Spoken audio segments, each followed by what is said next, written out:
So, my nation is in a panic. My family is hysterical. Not because of the rising of the gas prices, not because of the rising of the electricity, not because the rise in price of groceries or the increase in VAT tax. Like, no, that's nonsense.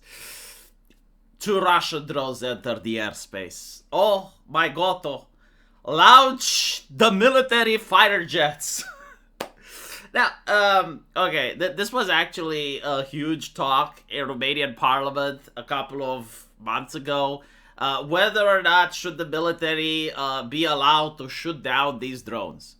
And eventually it was decided that yes, you can shoot them down. And now finally, the moment is here. Finally, we have the Russian drones into the Romanian airspace.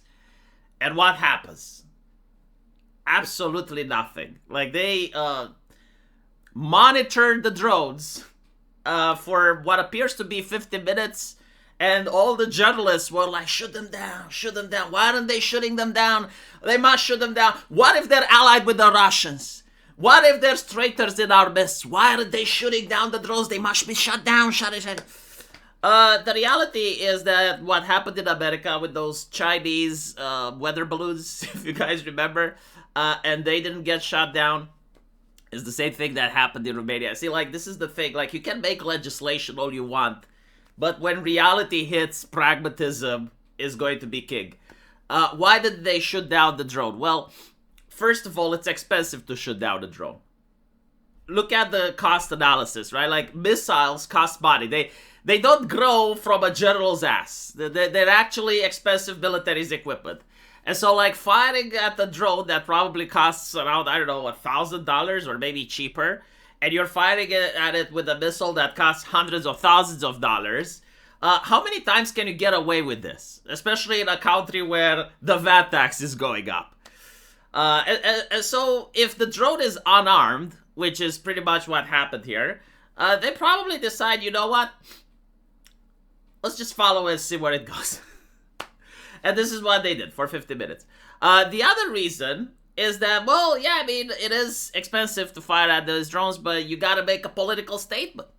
You gotta make a political statement. You can't just allow Russia to send in even unarmed drones willy-nilly. Now, I do understand this point. Like, yeah, you should make a political statement. But imagine if the political statement happens to land into your house where your kids are asleep. All of a sudden, it's not so fun, is it? Huh? All of a sudden, you're like, why didn't they leave that little thing alone? Because it turns out that we live in a world where gravity is a thing, and stuff that are up high can end up being down below. And so, if you fire a missile at a drone, it causes an explosion, and the parts become shrapnel, and they start landing on the ground. Now, theoretically, nothing bad can happen. Until something does happen, and then everyone has hindsight. Everyone is like, well, why did they shoot it? Like, why couldn't they? It was unarmed. Why did they have to do this? Take into account, even a military drone is kind of small in nature, right? Like, did you guys have a toy drone like that? Right? It's kind of like that, a little bit bigger though. And if it explodes, right, in air, like you fire a missile at it, then the missile also turns into shrapnel. The drone itself starts becoming like a shotgun and like fighting everything down below.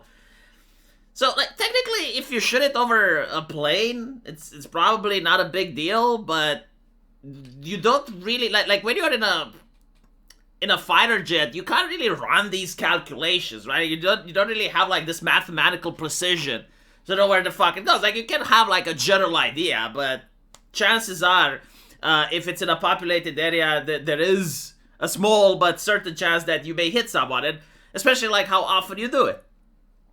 Like, if you start shooting them all the time, you end up running a risk. This is why in Israel, when they have their Iron Dome, there's an alarm and everyone like goes into a bunker and stays there, because that's pretty much what's happening, right? Like, the debris from the projectile can hurt shit on the ground. But anyway, why was there a Russian drone in my country? Was it like a lost puppy that was trying to find its way back to Putin?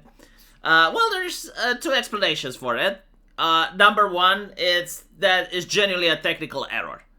Like, some of these drones are known to either malfunction or You know, when you're the operator and you're in the air, there's no like clear line when it says this is the border. If you drift it or it gets taken by wind or whatever the fuck, then yeah, it can land in another country. At some point, even the operator can just decide to troll the fighter jets. Take into account that it's just a soldier on the ground, right, and operate these things. It's not like the high command has direct control over them, so it could be a human error. But the other possibility is that Russia is actually testing my country's response time. Stuff like, you know, how fast the planes get up in the air, how fast the drone gets detected. What are they going to do once the drone gets detected? How are they going to react? What is Romania's allies going to say about this? And this is also a possibility. Now, regarding of, you know, like shooting it down, like does it make Romania look more strong or not? I don't feel like the Russians don't understand that what's up comes down. Again, like we already saw with America, where they had like the Chinese weather balloons and they decided not to shoot it. It's not necessarily like a show of weakness. It's more like a show of being concerned about whomever it is on the ground. Now, obviously, you know, if it's one drone and it happens once, that's one type of reaction. Where if Russia keeps sending them, and we're going to see the drones every single week, then yeah, there's going to be a different protocol. It's probably going to be certain people being warned with, like we have this technology that they get a raw alert, it's called, on their smartphone. And they may be told, like, there's a drone in your area, seek cover, we're going to blow it up. Like, if they keep sending drones, like, eventually, yeah, it may even get to that point. But if it's just one and random, I don't think, like, my government acted in an irrational way or in a way that displays weakness. Again, the people in NATO, they understand these things. They are aware of how engagement should work. Even the people in Russia, like they probably also expected, yeah, but if we send the drone there, they're not going to take it down because cost effectiveness, because danger to the people below. But we want to see, like, how fast do they find out that it exists? How fast will it take for them to put the planes in the air? What are the people going to say? And by the way, now you can actually do have Russian interference on TikTok and online, where they're going to say, oh, look at the government is being weak, they should have shot it down, blah, blah, blah, blah, blah, right? So there will be arguments from both sides, and I don't know what the Kremlin will want to promote, but yeah, it's not out of the realm of possibility that some influencers online are going to be pushing for one narrative. Anyway, my family is hysterical. It's like, oh, a drone has entered the Romanian airspace.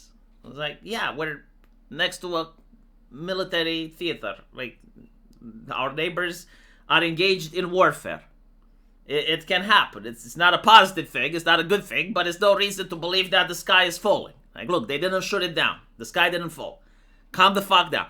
How do you calm a hysterical family? Huh? Like, what do you guys do when that happens?